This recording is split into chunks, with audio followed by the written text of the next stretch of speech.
নমস্কার বন্ধুরা। তো OnePlus-এর যে নেক্সট জেনারেশন স্মার্টফোনটা আসতে চলেছে এবারে সেটার নাম হবে OnePlus 12T।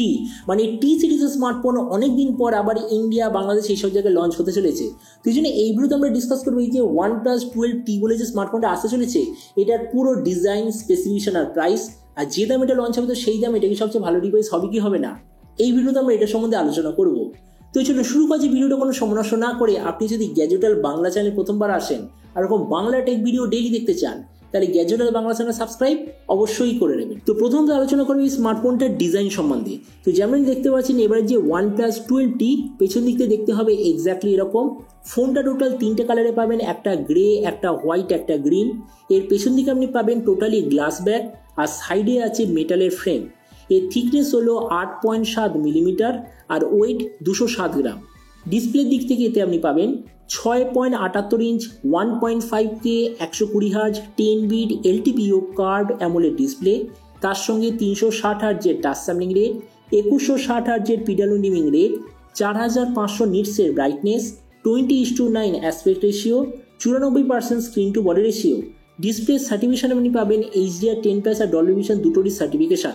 আর তাছাড়া ডিসপ্লে যে প্রোটেকশন সেটা হলো গরিলা গ্লাস ভিক্টাস জেনারেশন 2। তার মানে সোজা কথা বলতে গেলে যে প্রাইস পয়েন্টে আছে সেই হিসেবে ডিসপ্লেটা সত্যিই খুব ভালো। প্রসেসরের দিক থেকে এতে আপনি পাবেন স্ন্যাপড্রাগন 8 Gen 3 প্রসেসর, যেটার সঙ্গে 9123 মিলিমিটার করে আশেপাশে একটা ভেপার কুলিং চেম্বার আপনি পাবেন।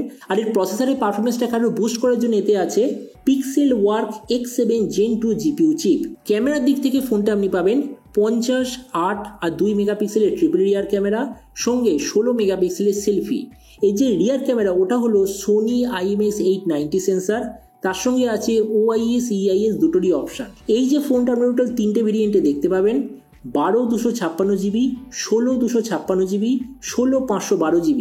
র্যামের কোয়ালিটিটা হলো LPDDR5X, মেমোরিতে আছে UFS 4.0, যেটার সঙ্গে কোনো ধরনের ডেডিকেটেড SD কার্ড স্লট নেই। ব্যাটারির দিক থেকে আছে 6100 mAh ব্যাটারি, সঙ্গে 100 ওয়াটের ওয়াট চার্জিং আর USB টাইপসের কানেক্টিভিটি। আর এর চার্জিং ক্যাপাসিটিটাকে মেনটেন করার জন্য এতে আপনি পাবেন সুপারবুক S পাওয়ার ম্যানেজমেন্ট চিপ। তো এবার এই স্মার্টফোনের বাকি কিছু ফিচার বলতে গেলে এতে আপনি পাবেন Android 14 out of the box, কোনো ধরনের 3.5mm জ্যাক নেই, ডুয়েল স্পিকার, সঙ্গে আছে ডলবি অ্যাটমসের certification, under display fingerprint sensor আর IP65 এর ওয়াটার অ্যান্ড ডাস্ট প্রোটেকশন। আর এর OS আপডেট সাইকেলের দিক থেকে বলতে গেলে 3 বছরের মেজর OS আপডেট আর 4 বছরের সিকিউরিটি আপডেট পেয়ে যাবেন। তো এবার সবচেয়ে মেন জিনিস, ফোনটা কি দামে লঞ্চ হবে, কবে লঞ্চ হবে। দেখুন লঞ্চ ধরে নিন আগামী 2 মাসের মধ্যে হয়ে যাবে।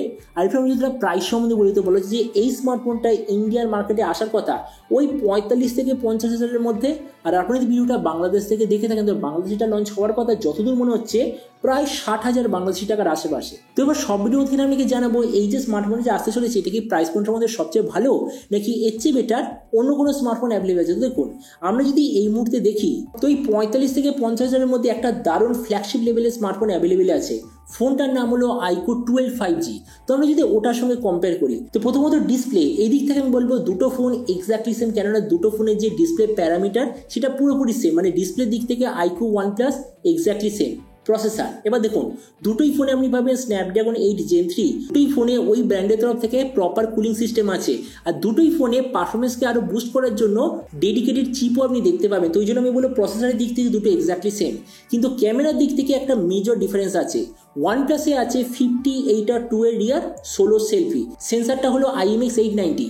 এবার আজ থেকে যদি 2 বছর আগে দেখতাম তাহলে ঠিক আছে ক্যামেরাটা ফ্ল্যাগশিপ ফোনের জন্য ঠিকঠাক আছে, কিন্তু এখনকার দিনে দাঁড়িয়ে এই যে ক্যামেরা সেটআপটা খুবই অ্যাভারেজ হয়ে গেছে। সেখানে iQOO আপনি পাবেন 50, 64 আর 50 এর রিয়ার সোলো সেলফি।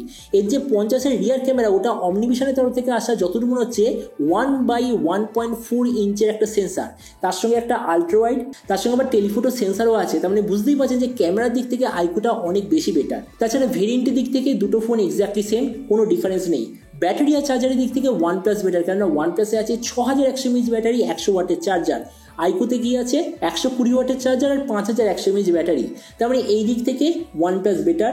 স্পিকারের দিক থেকে দুটো সেম, OS আপডেটও দুটো এক্স্যাক্টলি সেম। তার মানে দেখুন ভিডিও লাস্টে আমার মনে হচ্ছে যদি আপনি OnePlus ব্র্যান্ডের তরফ থেকে একটা ফ্ল্যাগশিপ স্মার্টফোন নিতে চান তাহলে ঠিক আছে আপনি OnePlus 12T নিতে পারেন, কিন্তু আপনার যদি সেম প্রাইস পয়েন্টে একটা অলরাউন্ডার ফ্ল্যাগশিপ ফোন দরকার তো আমার মতে মনে হয় সেম প্রাইস পয়েন্টে iQOO 12 এর চেয়ে অনেক বেশি বেটার। আপনি ফোনটা প্রপার গেমিংয়ের জন্য ইউজ করতে পারেন, প্রপার ফ্ল্যাগশিপ ফোনের জন্য ইউজ করতে পারেন বা প্রপার ক্যামেরার জন্য ইউজ করতে পারবেন, সব দিক থেকে iQOO 12 আমার মতে মনে হয় OnePlus 12T থেকে অনেক বেশি বেটার। তো এবার আপনি যখন সমস্যা নেবেন এই যে OnePlus 12T বলে যে ফোনটা আসতে চলেছে, তো আপনি কি এই দামে এটা নিতে চান নাকি অন্য কোনো স্মার্টফোন আপনি চুজ করতে চান, এটা সম্বন্ধে কিছু কথা বলতে আমাকে একদমই ভুলবেন না। তো চলুন দেখা হবে আগামী টেক ভিডিওতে। Till then stay tuned and always remember, think positive, be positive. Thank you.